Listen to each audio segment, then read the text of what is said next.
Hi friends, ఈరోజు నేను మీకు సేమియా పాయసం ఎలా చేయాలో నా స్టైల్లో నేను చెప్తాను.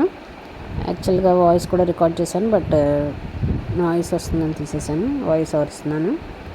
కావాల్సిన పదార్థాలు: సేమియా, మిల్క్, ఇలాచి, బెల్లం, ఘీ, కొలత కోసం గ్లాస్ అండ్ వాటర్.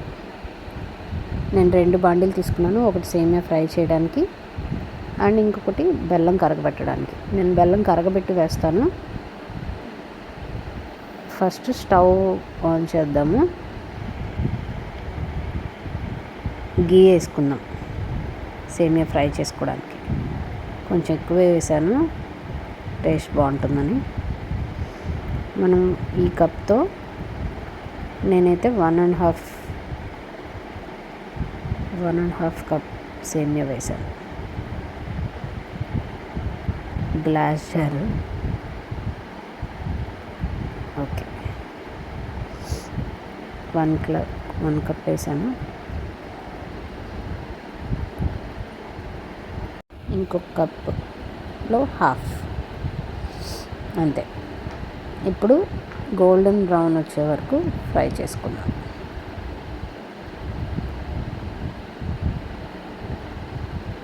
నేను చాలా ఫ్రీక్వెంట్గా చేస్తాను, ఇంట్లో బాగా ఇష్టంగా తింటారు, అందుకని ఇలా మంచిగా ఫ్రై చేసుకోండి. ఈలోపు ఫ్రై అవుతూనే ఉంటుంది. ఈలోపు మనం బెల్లం దంచుకొని కరగబెట్టుకుందాం. పైన కవర్ ఉంది, పర్లేదు. దీనిలో కొంచెం తగ్గించేసుకోండి, నాకు ఇది ఎక్కువ అయ్యింది, నేను మొత్తం వేసేసాను. ఇది 1/2 kg బెల్లము. 2 కప్స్ సేమియాకి అయితే 1/2 kg బెల్లం కరెక్ట్గా ఉంటుంది. స్టవ్ ఆన్ చేసుకొని కొంచెం తక్కువ వాటర్ పోసుకోండి, జస్ట్ కరగడానికి మాత్రం. అది కూడా నాకు ఎక్కువేని, మీరు కొంచెం తగ్గించేసుకోండి.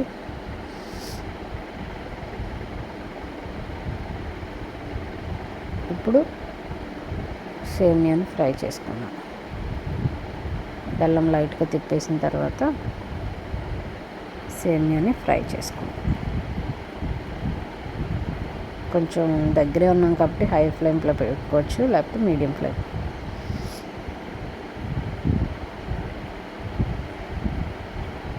మంచిగా ఫ్రై చేసుకోండి.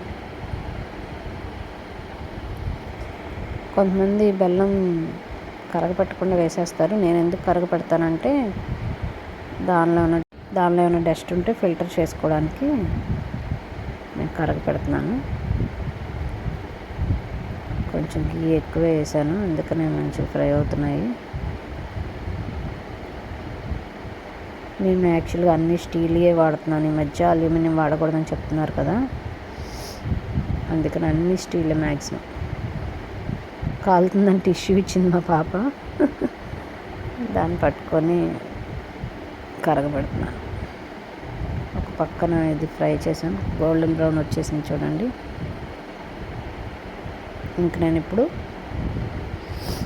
మిల్క్ వేస్తాను. సేమ్ క్వాంటిటీ వేసాను, కొంచెం ఎక్కువ వేసుకున్నా పర్లేదు.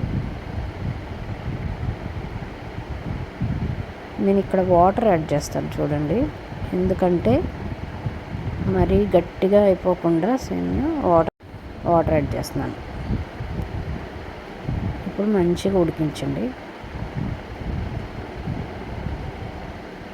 బాగా ఉడకాలి, మెత్తగా ఉడికిపోవాలి. పాలల్లో ఉడికితే ఏమవుతుందంటే బాగా టేస్ట్ వస్తుంది. మంచిగా ఉడికించండి.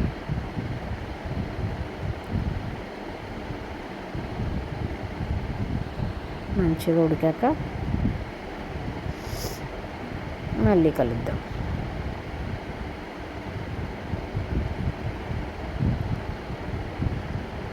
ఈలోపు బెల్లం అది చూసుకుంటూ వాటర్ కొంచెం ఎక్కువే, మీరు కొంచెం తగ్గించేసుకోండి.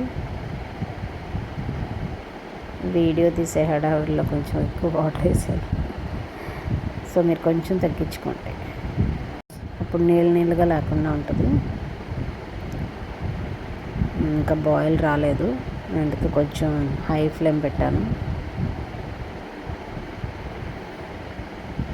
మాకు సౌత్ సైడ్ నుంచి గాలి వస్తూ ఉంటుంది అనమాట, అందుకని స్టవ్స్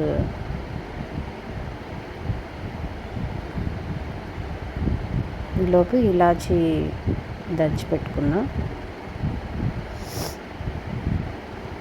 కింద నీట్గానే ఉంది, నేను ఎప్పటికప్పుడే చాలా క్లీన్గా చేసుకుంటాను. సో కిందే నేను దంచేస్తున్నాను. నాకు దంచేది కూడా ఉంది, బట్ నాకు ఇది కంఫర్టబుల్గా ఉంటుంది కాబట్టి ఇలా చేసేస్తున్నాను. ఇంకా బాయిల్ రాలేదు, లైట్గా ఉడుకుతుంది. అది ఇప్పుడే స్టార్ట్ అయింది బాయిల్ రావడం.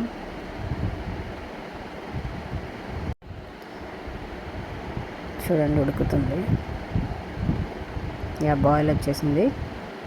మంచిగా ఉడికించుకోండి. కింద అంటుతుంది, స్టీల్ కదా కింద అంటుతుంది ఈజీగా, అందుకని నేను ఫ్రీక్వెంట్గానే తిప్పుతున్నాను. స్టీల్ ఈజీగా అంటుకుపోతుంది, మీకు కూడా తెలుసు కదా.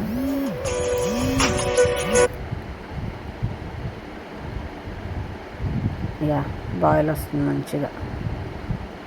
మావి చాలా చిక్కటి పాలు, ఊర్లోంచి తెస్తానన్నమాట నేను, అందుకనే కొంచెం వాటర్ వేసాను.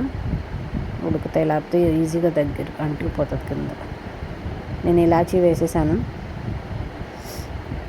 దాని లాస్ట్లోనే వేసుకోవచ్చు. ఉడుకుతుంది చూడండి, మంచిగా ఉడుకుతుంది. దగ్గర పడిపోవాలి, ఫుల్గా దగ్గరికి ఉడికిచ్చేసుకోండి, ఎందుకంటే బెల్లం నీళ్ళు పోస్తాను కదా, మరీ నీళ్ళు కావకుండా ఉంటుంది. ఉడికించండి బాగా, ఇంకా కొంచెం ఉడకొచ్చు.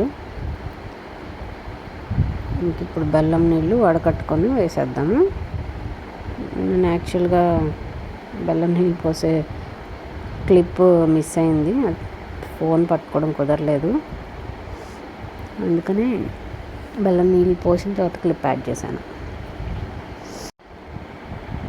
పోసేసాను బెల్లం నీళ్ళు, కొంచెం వాటర్ ఎక్కువైనాయి అని చెప్పాను కదా, అందుకే ఇలా నీళ్ళగా ఉంది. స్టవ్ ఆపి బెల్లం నీళ్ళు పోయాలి, ఎందుకంటే పాలు విరగకుండా ఉంటుంది.